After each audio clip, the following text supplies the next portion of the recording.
Perkenalkan, nama saya Siti Herni. Di sini saya akan menjelaskan kondisi politik, ekonomi, sosial, dan budaya pada masa demokrasi terpimpin. Jadi, seperti apa sih kehidupan politik, ekonomi, sosial, dan budaya bangsa Indonesia pada masa demokrasi terpimpin? Simak terus videonya ya.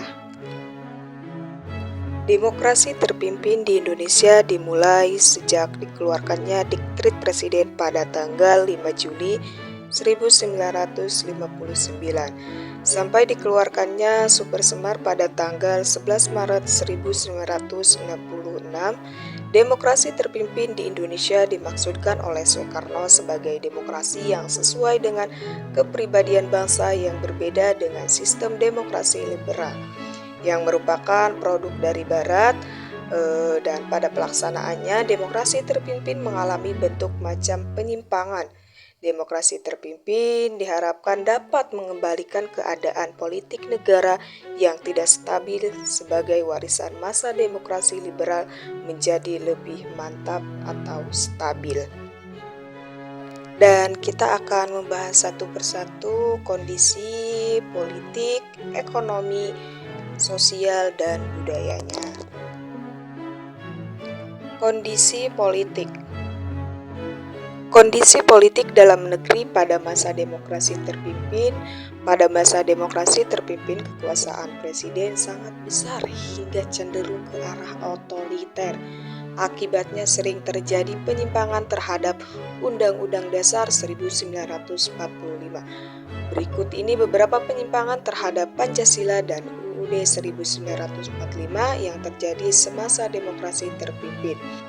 Salah satunya pembentukan MPRS melalui penetapan Presiden nomor 2 1959 dan selanjutnya anggota MPRS ditunjuk dan diangkat oleh Presiden. Poin C. Presiden membubarkan DPR hasil pemilu tahun 1955 dan poin D. GBHN yang bersumber pada pidato Presiden tanggal 17 Agustus 1959 yang berjudul Penemuan Kembali Revolusi Kita ditetapkan oleh DPA bukan MPRS. Poin E. Pengangkatan Presiden seumur hidup. Selanjutnya, kondisi ekonomi pada masa demokrasi terpimpin. Pada kondisi ekonomi, ada pembentukan Badan Perencanaan Pembangunan Nasional. Untuk melaksanakan pembangunan ekonomi di bawah Kabinet Karya, maka dibentuklah Dewan Perancang Nasional Devernas pada tanggal 15 Agustus 1959 yang dipimpin oleh Mohyamin dengan anggota berjumlah 50 orang. Dengan tugas Devernas antara lain yaitu salah satunya penyelenggaraan pembangunan dan hasil mempersiapkan rancangan undang-undang pembangunan nasional yang berencana. Menilai yang dicapai dalam waktu 1 tahun, Devernas berhasil menyusun rancangan dasar undang-undang pembangunan nasional, sementara berencana tahapan tahun 1969 disetujui oleh MPRS. MPRS Soekarno pada tanggal 1 Januari 1969. Selanjutnya, kondisi sosial pada masa demokrasi terpimpin.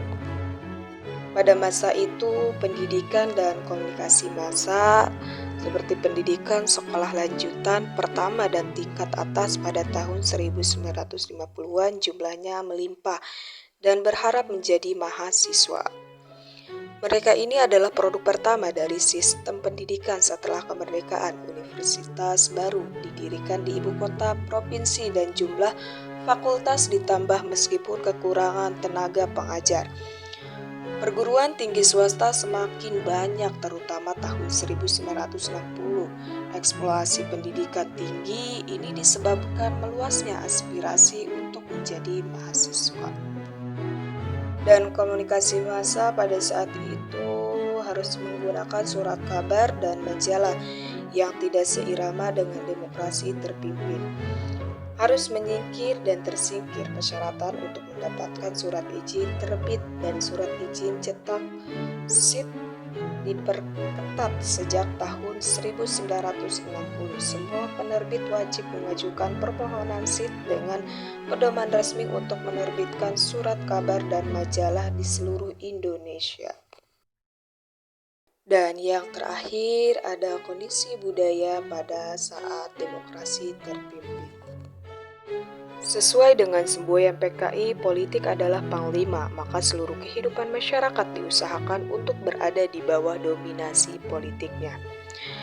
Kampus diperpolitikan, mahasiswa yang tidak mau ikut dalam rapat umumnya apel-apel besarnya dalam demonstrasi revolusioner dicaci maki dan dirongrong oleh unsur konsentrasi gerakan mahasiswa Indonesia.